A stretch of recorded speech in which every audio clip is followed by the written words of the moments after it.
Alex Volkanovski was on TMZ the other day, and he was talking about he wants to rematch Max. And I believe that fight has already been announced and is official.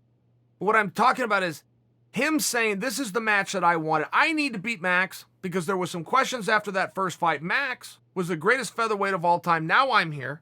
I am the greatest, but beating Max twice proves it. So the question is he right? No, he's not. He would be for the short term, but let me tell you the psychology here. And this is the psychology of the fan, and it's very unfair, and the fan doesn't even know they do it, but the media is going to support the fan, and here's what the message is going to be. If Alex goes out and beats Max, and Max is the greatest featherweight of all time, if Alex goes out and beats Max, much like Max taking the crown of greatest of all time from Jose Aldo, who up until that point was the greatest of all time. Turned out that time was done. Boom, it goes over to Max. Max proved it not just once, but he proved it twice. So Volkanovski trying to apply that same algorithm to going out and getting the jump on Max. The way the story is going to go, particularly if Alex does it easily, the more difficulty that Alex does not have in the fight is not going to elevate Alex more. It's going to make all of the media come out and tell all of the fans, and the fans then go onto social media and come back and tell Alex and ruin his master plan that, no, Max is over his time. You didn't beat a great featherweight. You beat a guy past his time. The guy is the beat.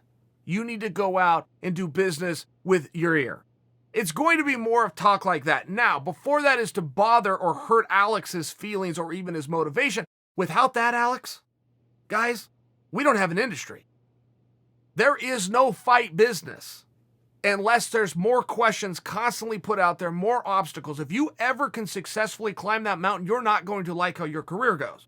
You're going to be fighting in front of arenas with a whole lot of people dressed up as empty seats. You need that question. That question is good. You don't ever want to be the greatest of all time while still competing. It's very catchy. It sounds nice. Sure, it helps you cut the line at your local club.